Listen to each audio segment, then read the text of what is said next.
Aliados de Trump se preparam para infundir nacionalismo cristão na segunda administração. Esse é um assunto bastante interessante, relevante, preocupante também. Tenho falado sobre isso em algumas palestras, sobre a questão da teologia do domínio, do nacionalismo cristão. Inclusive, já gravei, até coloquei aqui abaixo do texto, um vídeo algum tempo atrás, sobre o projeto 2025, a volta dos conservadores. Há um projeto, sim, que os evangélicos norte-americanos prepararam, que deve embasar a campanha presidencial de Donald Trump, em que eles apresentam, inclusive, a guarda do domingo, né, o descanso dominical, como uma das propostas ali para o resgate, né, da América, digamos assim. Nessa matéria aqui, que foi publicada no Jornal Político, né, há alguns trechos bastante interessantes que eu grifei aqui, e que vale a pena a gente ler e considerar, né? Esse fenômeno de mistura de religião com política não é exclusividade dos Estados Unidos, mas tem realmente crescido no mundo, né? A Holanda, quem diria, né? A liberal Holanda elegeu lá um candidato conservador de direita, o Geertz, e a Itália já tem uma primeira-ministra de direita, conservadora religiosa também. A Argentina agora colocou também um conservador na presidência, Milei, e parece ser um fenômeno que está varrendo o mundo aí realmente, né? À medida que a esquerda promove suas barbaridades, seus desmandos e uma pauta totalmente desalinhada com a Bíblia, a direita ganha força como reação. E isso tem acontecido em vários lugares. Os nacionalistas cristãos na América acreditam que o país foi fundado como uma nação cristã e que os valores cristãos devem ser priorizados em todo o governo, na vida pública também. É a teologia do domínio, né? Dominar as esferas da sociedade, ali, do poder, da educação. Não que isso seja uma iniciativa exclusivamente de direita, porque Gramsci, lá, marxista, já propunha isso também. Eles sabem que dominar a mídia, dominar as escolas é o caminho para influenciar as pessoas e fazer com que elas aceitem as políticas propostas. Então, aqui é um gramscismo à direita, digamos assim, né? Eles querem governar, querem conquistar realmente as esferas da sociedade aí para levar avante suas pautas. Eu não vou ler tudo aqui naturalmente, eu convido você depois a ler no meu blog essa matéria. Vou destacar aqui alguns trechos, né? Projeto 2025, que eu já mencionei ali, uma agenda governamental que daria início a um dos ramos executivos mais conservadores da história americana moderna. Aqui abaixo, Trump não é um homem de fé devoto, mas os nacionalistas cristãos têm estado entre os seus ativistas de campanha e blocos eleitorais mais confiáveis. Trump formou uma aliança política com os evangélicos durante sua primeira candidatura ao cargo. Proporcionou-lhes uma maioria conservadora de 6-3 no Supremo Tribunal dos Estados Unidos. E está agora defendendo o argumento de longa data da direita cristã, de que os cristãos são tão severamente perseguidos que é necessária uma resposta federal. Num discurso de campanha em dezembro em Iowa, ele disse que marxistas e fascistas estão sendo duros contra os católicos. Ao assumir o cargo, diz Trump, que criarei uma nova força-tarefa federal para combater o preconceito anticristão e a ser liderada por um departamento de justiça totalmente reformado que seja justo e equitativo e que investigará todas as formas de discriminação ilegal. Às vésperas das prévias em Iowa, Trump promoveu em suas redes sociais um vídeo que sugere que sua campanha é, na verdade, uma missão divina de Deus. Quando políticos são apresentados como messias, libertadores, escolhidos por Deus, a coisa fica complicada, né? E aí vemos realmente uma teologia de domínio, um nacionalismo cristão, como diz aqui a matéria, né?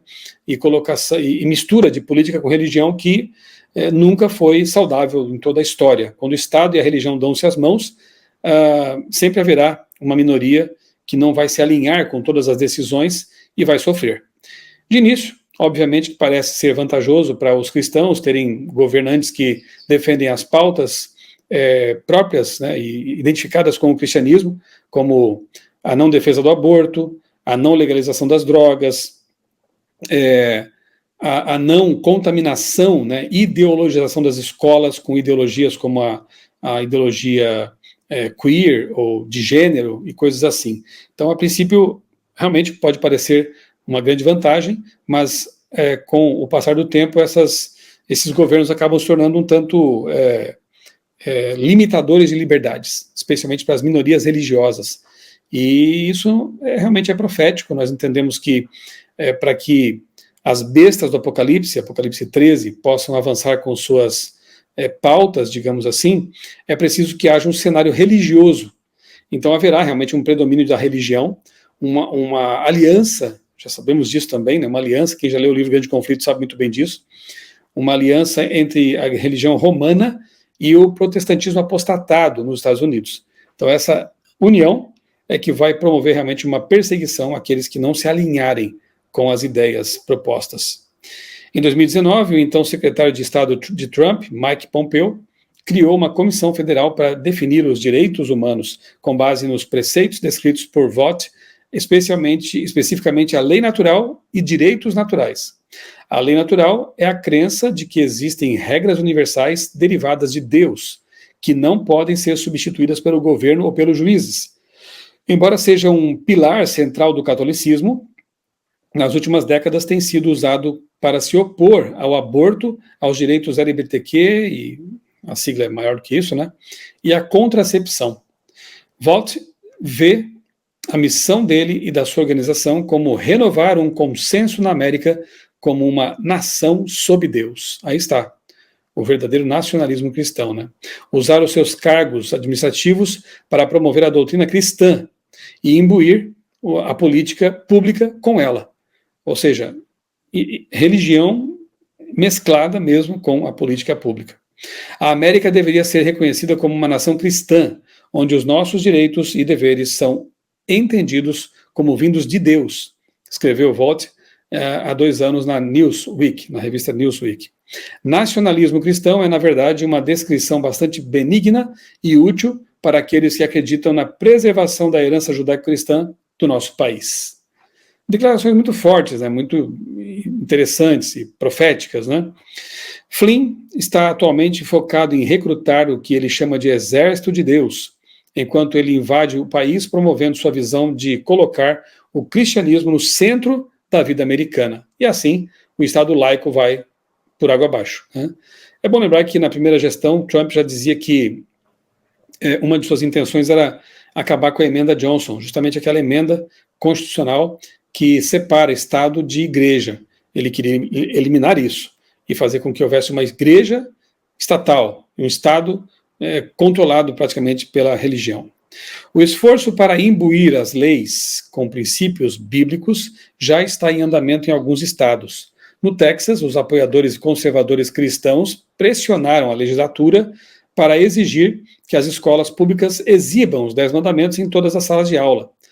Proibições direcionadas às igrejas contra a defesa direta de políticas e campanhas organizadas em torno de questões de guerra cultural, incluindo a redução dos direitos LGBTQ, a mais, P e tudo mais, a proibição de livros e a oposição às leis de segurança de armas. Que interessante, que legal, né, ver os 10 mandamentos colocados nas escolas. Sim, mas acontece que isso, de novo, viola o Estado laico, né? E o respeito a outras religiões e tudo isso. Houve uma mudança tectônica na forma como a liderança da direita religiosa opera, disse Matthew Taylor, acadêmico do Instituto de Estudos Islâmicos, Cristãos e Judaicos, que cresceu como evangélico, e diz mais, essas pessoas não estão tão interessadas na democracia, ou em trabalhar através de sistemas democráticos, como na velha direita religiosa, porque sua teologia é a da guerra cristã. E aí, quando a democracia é suplantada por uma guerra cristã e por uma religião imposta, né? Realmente isso é bastante preocupante.